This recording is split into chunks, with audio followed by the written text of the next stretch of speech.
That's why it was done this way.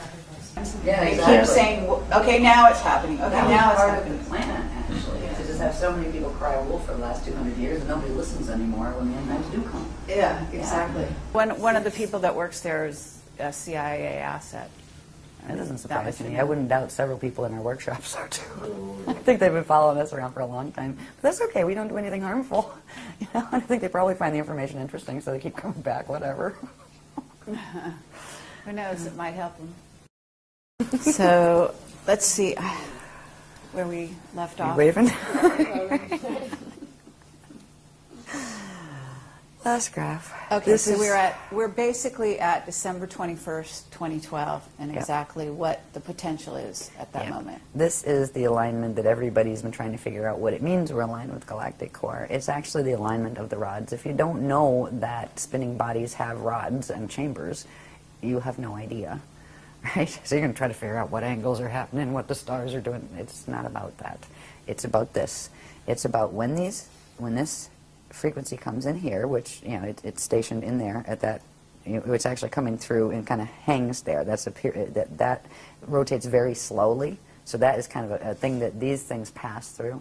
But at this point, right here, when we hit December 21st, 2012, our rods will cross into this and cross, it makes a, what's that, a right angle, I think? I don't know my angles well. It's like 90 degree, where the solar rod, made more powerful by the frequencies they're going to blast through here. Because what they're going to do different here than when this alignment usually occurs is they are opening what's called the Procyon black hole center, and they are going to beam in frequency from the parallel side for the final kick.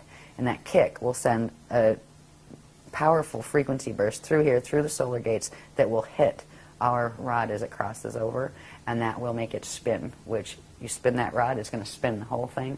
And actually, part of it, because they're actually already on a spin in the opposite direction, part will spin one way and part will spin the other, and it would snap the crust. And it would be like, you know, within 3-day roll and everything gone. And because they're only interested at this point, before there was some takeover games and let's play with it for a while and evolve with the DNA, but at this point, the big guys, they're only interested in the quantum of energetic food that can be drawn in.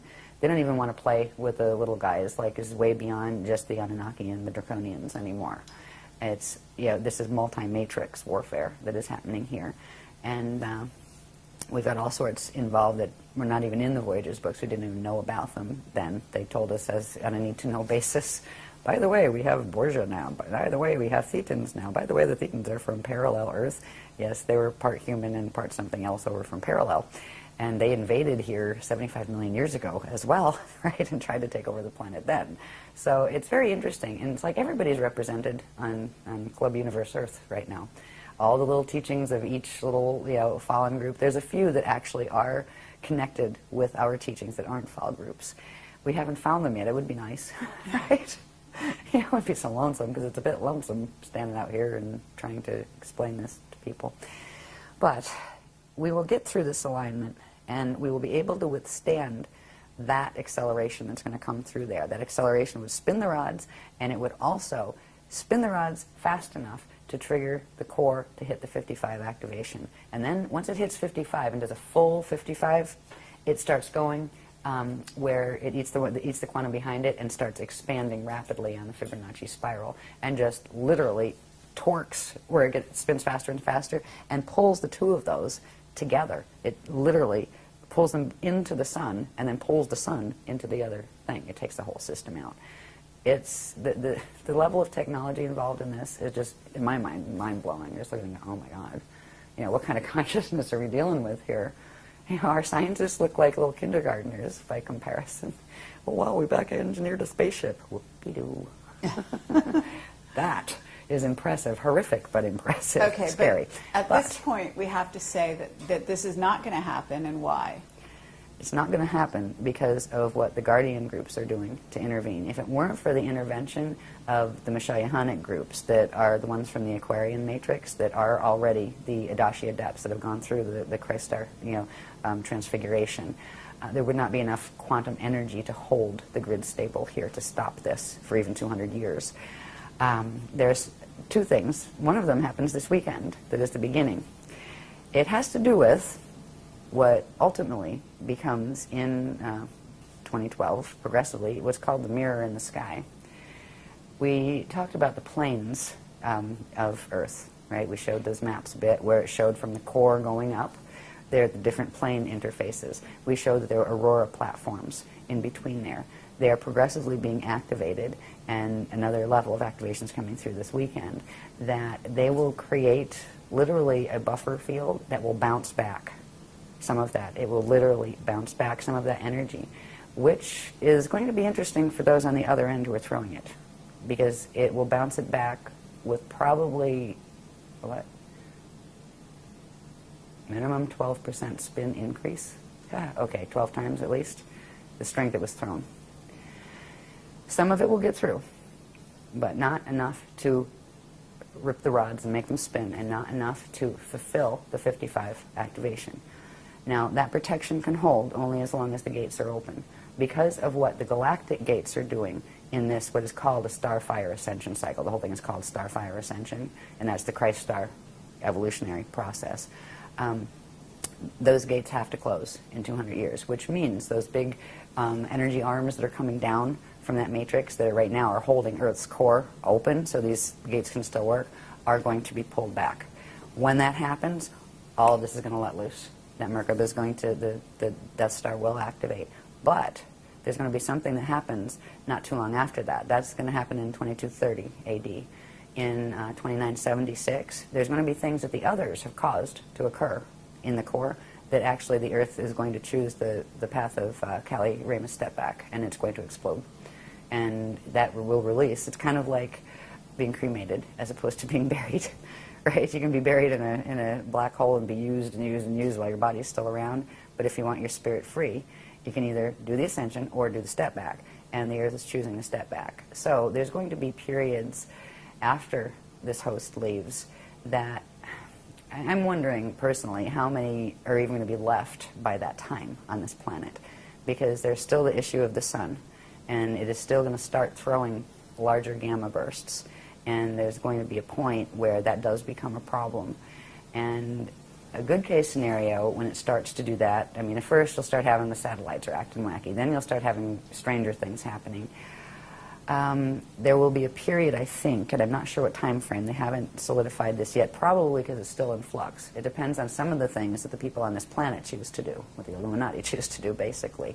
Because certain things will slow things down as far as Earth changes and solar issues, and certain things will speed them up. So that's why, yeah, okay, I'm asking them if that's why they're not giving exact time frames. But there will come a time, I do believe, where there's going to be some very strange electromagnetic storms that become the norm here. Life as we know it now is going to change. The civilization as we know it now is going to change. It's just a matter of when within that 200-year period. One of the things that will accelerate it has to do with something that we're going to be learning about in this workshop that I just know a little bit about, and I'll know more by Monday, like everybody else, that has to do with what the those who make wings and things are up to, the Quartium. There's a certain thing they're trying to achieve. They would like to take over this program and make that theirs and make it fall in their direction. They're not going to achieve that, so they do have a plan B that involves providing a weapon technology to the humans, the Illuminati that they're working with here. They're tricking them, actually.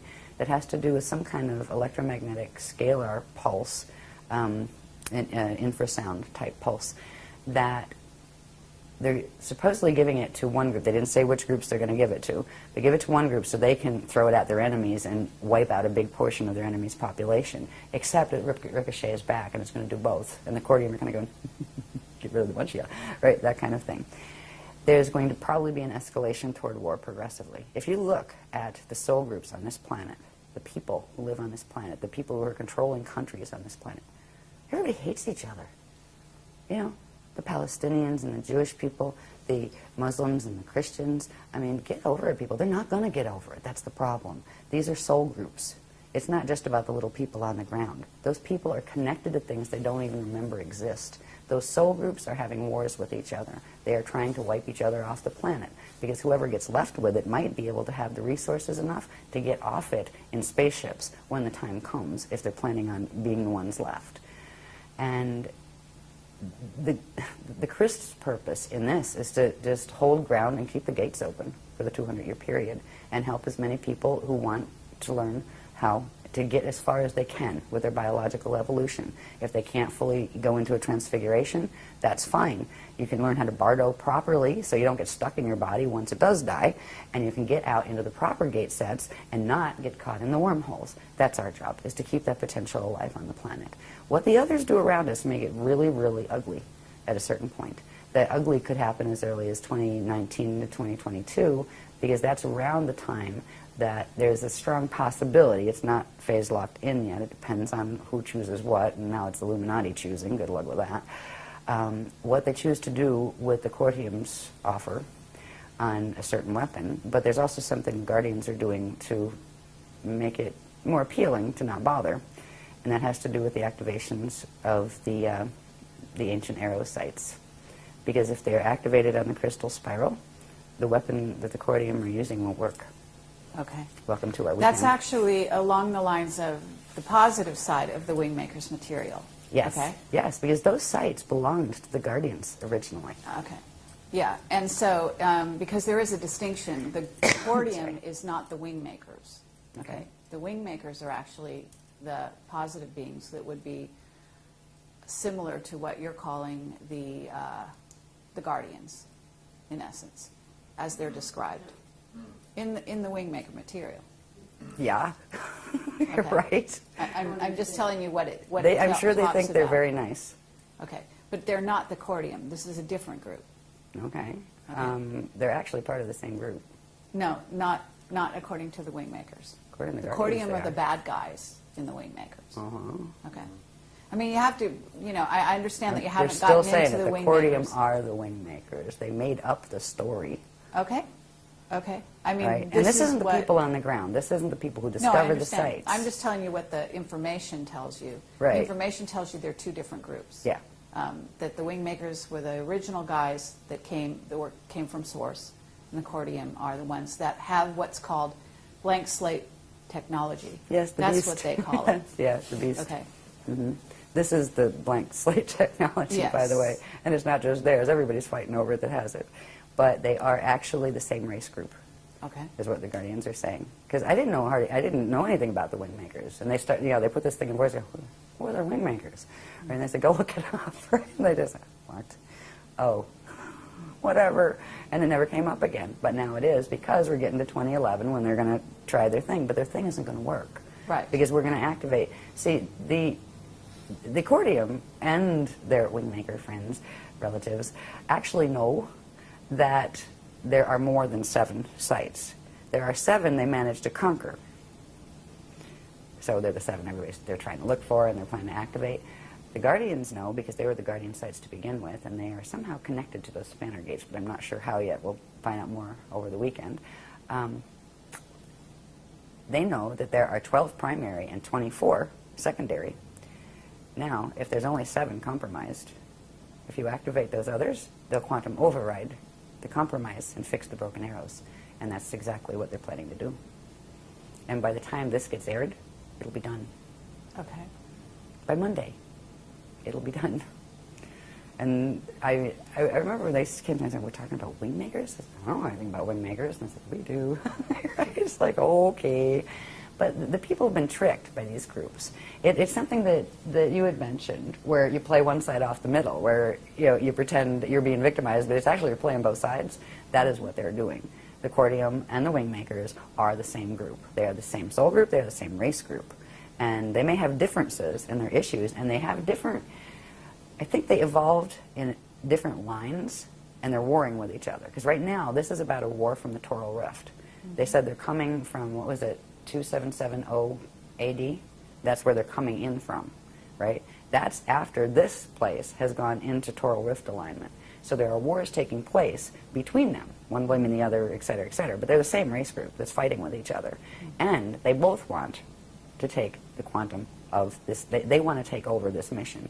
It's kind of foolish because they're taking on a bunch of big guys that you have to be really, really arrogant if you're a fallen angelic group to really even attempt. To the ones who are controlling this now, like the Borgia, are one of the strongest and nastiest fallen groups that there are, and they're huge. They have a huge portion of the parallel Vecca system that went down, and parallel Akasha.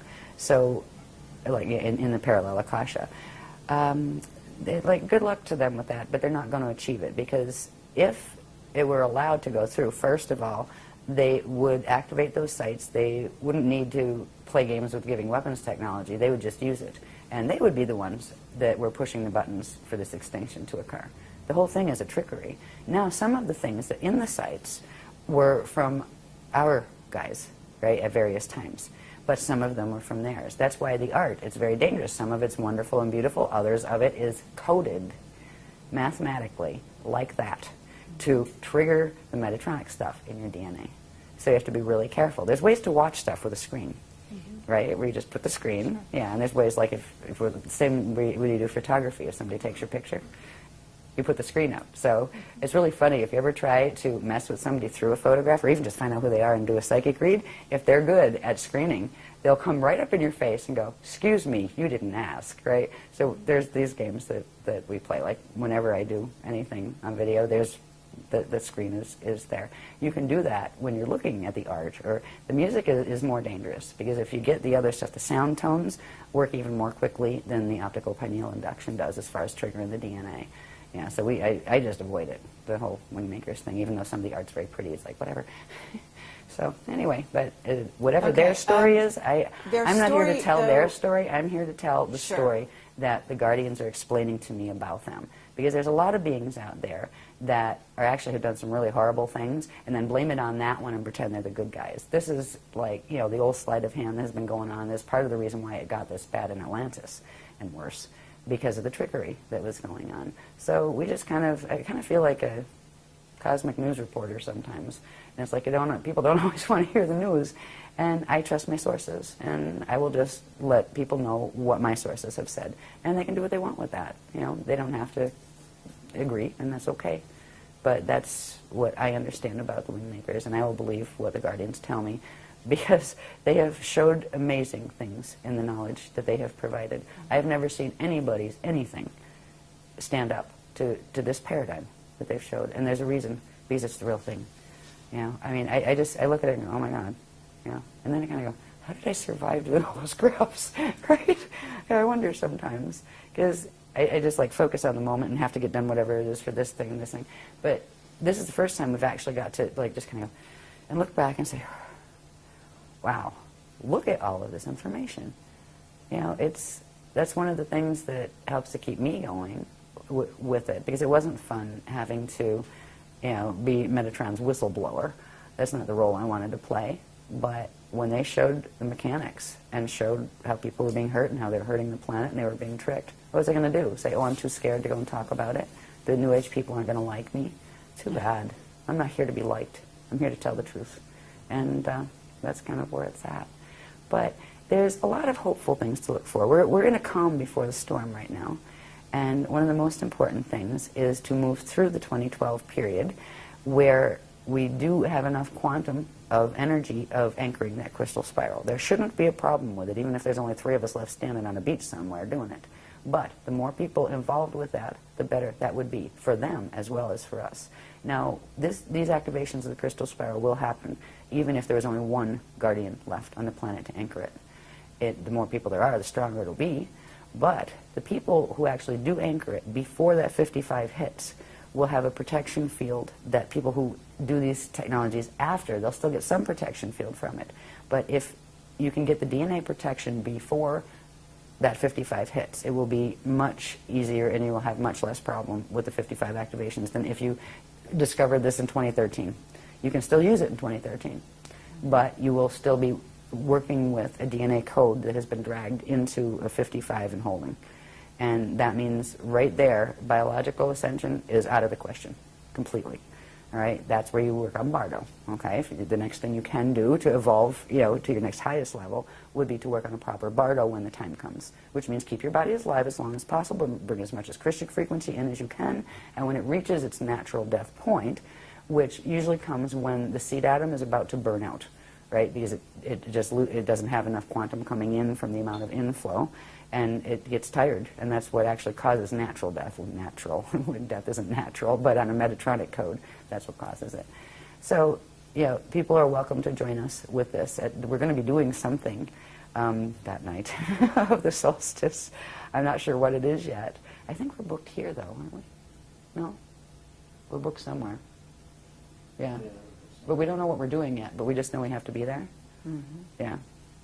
And, for a long time, the guardians have told me, like when I'm walking into a lecture, don't know what I'm speaking about yet. And they're like, in the elevator going up and the room is right there as soon as the door opens, and I have a napkin and a pen. And they're going, here you go. They're going, just show up and take it from there. We'll be there with you. And that is how I've survived the last 10 years of this wacky way of bringing amazing information to the planet. It's not been easy on this side, but I am in love with this material. There's no church out there, there's no science out there that can touch the unified church and science put together, religion and science, spirit and science put together, that is in here. And that's why we do what we do, and we love this planet too. And so it's kind of where we're at. Any other question areas you want to go into? Okay, that's lovely, and I think that's a wonderful sort of place to end, or at least close this for now. But I do have a few questions just in general, and we could probably skip over them pretty quickly. Okay. So I think that some people are going to be wondering whether or not some of the most recent occurrences, like what happened in Haiti, It's on the workshop itinerary to talk about that. So if you could talk about that a little bit in terms of, because there's also a grid line in which goes through these points and joins them up. So I'm wondering if that was targeted by HARP and what your knowledge is and what you've been given on that regard. Because that is already listed on the workshop itinerary, that's something we're going to be talking about. Yes. I would be glad to answer that later, but we will have more information. I have information on it, Okay. but out of respect for the people coming to the workshop, we'll release it there first on I that. see. But Okay. yes, it is connected. Yes, there's a specific thing that triggered the Haiti earthquake that was done on purpose. It wasn't done to cause an earthquake, but they knew that that would be the result of it, and they didn't care, as usual. Right? Yeah, it's connected to something. Let's just put it this way. It's connected to something called the gravitron that's in the Gulf of Mexico, and it's connected to something called the Alpha Omega temples and the Spear of Destiny grids, which happen to be draconian grids, all right, the Omicron draconian. So it has to do with certain activations taking place there, and that is why that was caused. And the Chile one is also connected, but that was actually a counteraction. That has to do with the wingmakers, not the Cordium. Wingmakers helped that one along. Yeah. The earthquakes aren't being done on purpose, but they are. The result of that probably happening is known when the certain grid mechanics are being done, and they're doing them anyway. Yeah, and there will be more instances like that. Okay. Also, in terms of, there are a lot of people, including the governments, secret governments of countries, building huge underground bases at this time. And what is your take on what's going to happen in regard to those bases and so on? I think they're expecting the solar flares to come sooner rather than later. Okay. And there is a very distinct possibility that we will all see an end similar to the Knowing movie. Okay. Hopefully later rather than sooner.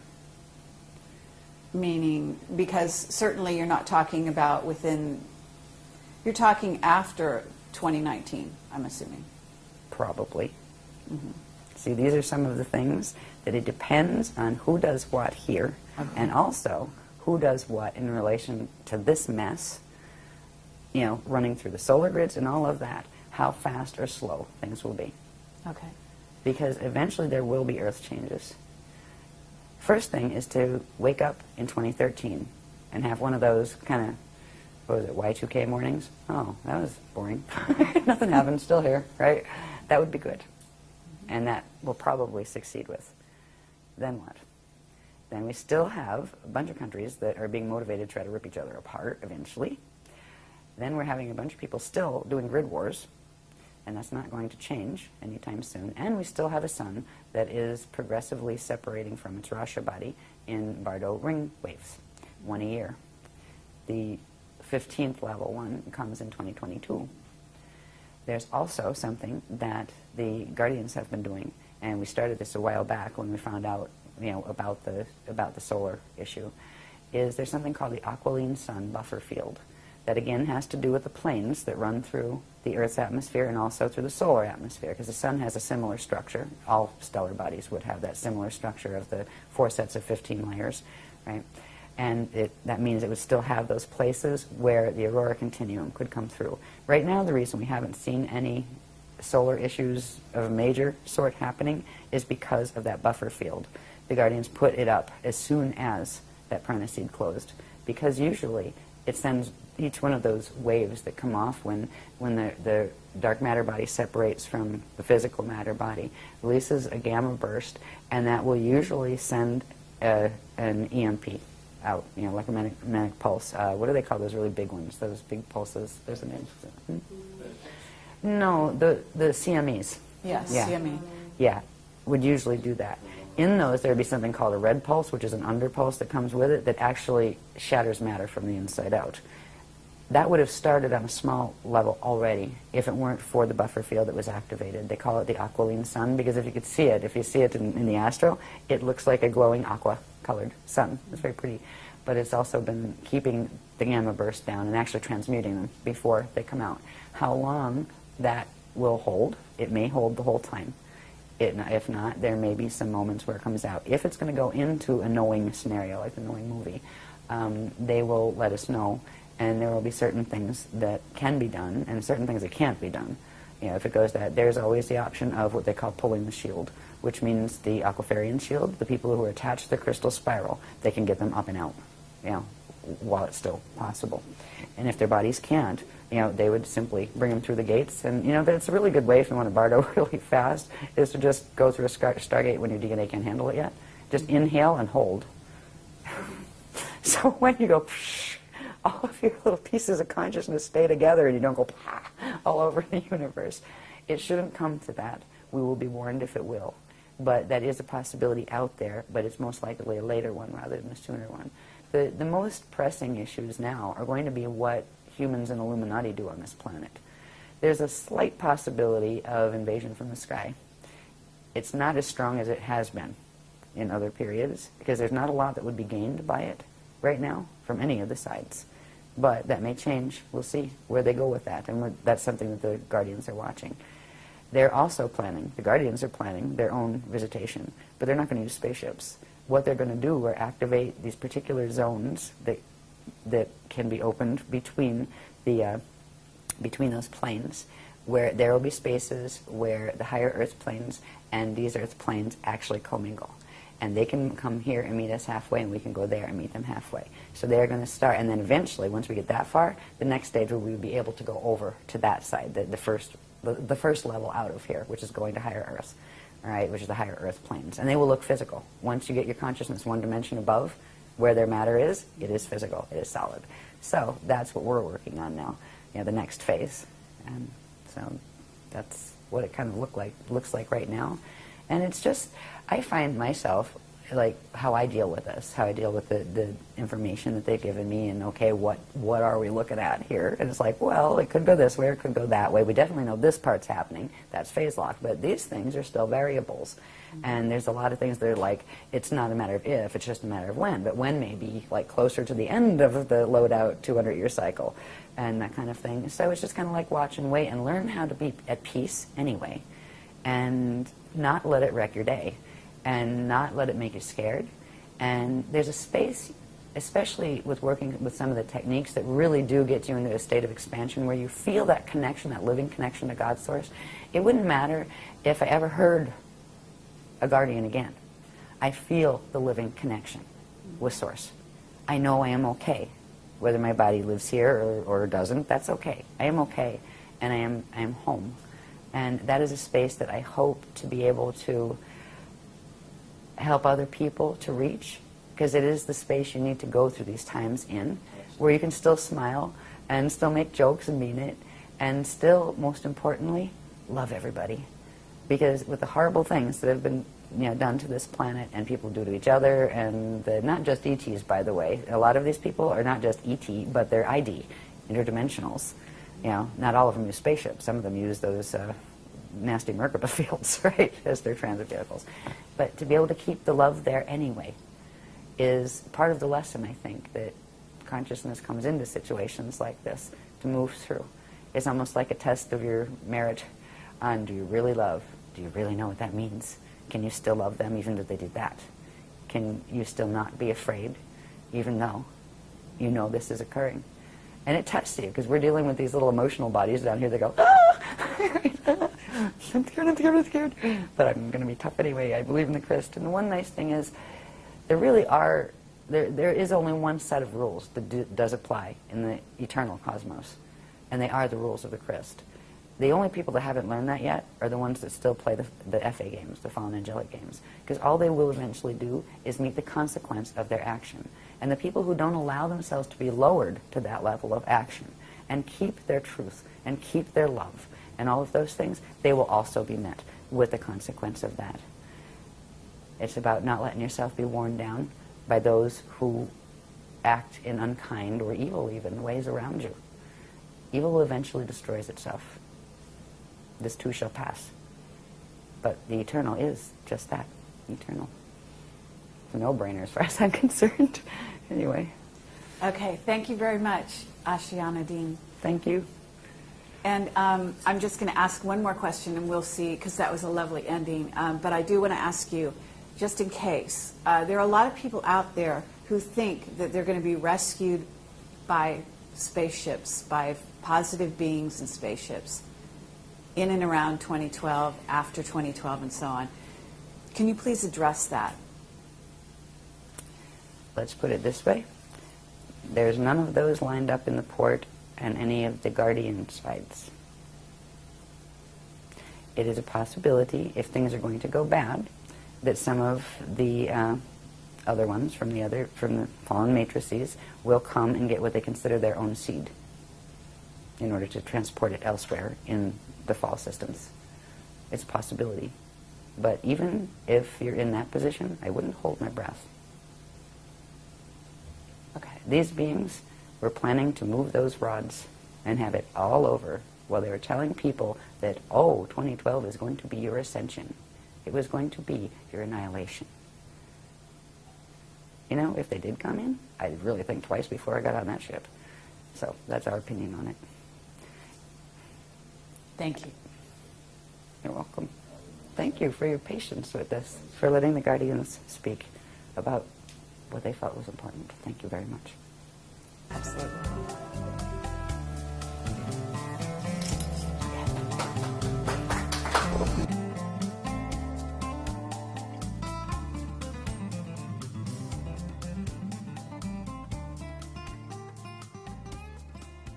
They were given an agenda that they thought without any doubt was rolling out, and it simply isn't. And those people weren't lying to us. I mean, they were convinced and they believed it, and they were leading their lives accordingly. And they still are. A lot of them are still with that agenda. They're building their underground bases. They're going through all the motions. They fully expect, And we have one witness who he keeps being told every, year or 6 months or something, this is it, And I mean, so it's sad for them in a way, because even if they were well-meaning initially, they're telling us what was supposed to happen with conviction. It doesn't happen, and then it's like the kind of calling, wolf too many times. Yeah, they exactly. keep saying, okay, now it's happening. Okay, now it's part happening. of the plan, actually, to just have so many people cry wolf for the last 200 years, and nobody listens anymore when the end times do come. Yeah, exactly. Yeah. So that's where that's where this interview comes in, and is fascinating because one of the things that I've noticed is, you have a churning, very difficult to get new material into that mix. And I'm sure that that's part of the program, which has to do with, the Earth being surrounded by those levels. But in my view, you were bringing new material. This is new material. This is fresh. And it just doesn't seem to be seeded out there in other places, and so I find that stunning, actually. You don't expect to find one place and one piece of group of information that would only exist one place on the Earth. Usually there's a duplication somewhere, but I'm not seeing it. So At this point, we'd be thrilled to find another. Yeah. Exactly. So I mean, it's like, while. and it's the same with science. Right, It's for just sure. like earthly science is so caught in this web Oh, of it's just a total repetition loop. Yeah. and and even the free energy group is having a problem. I mean, getting new information and new material into this planet seems to be a real problem. It's not easy. And so that's part of what It actually causes physical pain to do it, to bring that fresh line in. Yeah. Because the body is still holding, the dimensional body structures are still holding the mutation of the planetary grids. So that information has to force itself through. And we get everything from extreme bone pain and joint pain. Yeah. So sometimes when it comes in, if a really heavy, fast line comes in, instant nausea and just heat flash. Except what's really funny is that the men get the heat flashes too. So it's not just female menopause. Yeah, I know. Menopause. We have menopause. I mean, children True menopause enough. because even the younger ones get it. Yeah. Yeah. So it is there. Yeah. In the beginning time, it was hilarious. Just like, well, I'm glad I have front teeth because the back ones just kept shattering. Yeah, just from the amount of frequency coming. Coming through. Yeah. Fun celebrating. It's good. Yeah, I mean, I've had that very much anymore. happen also. I mean, I think that there are also places on the planet where this is more likely to happen than other places. Egypt is one of them. Some of the worst grids. Yeah, but very powerful. I mean, certain places are very powerful and can really, I mean, I've been hit just incredibly where I've just fallen on the ground and stuff, type of thing. So it can be very intense. We had one of those in England when I first went over, before we were married. I went over for the first time to do workshops over there. I think it was the second one. And I got hit so bad while I was on stage.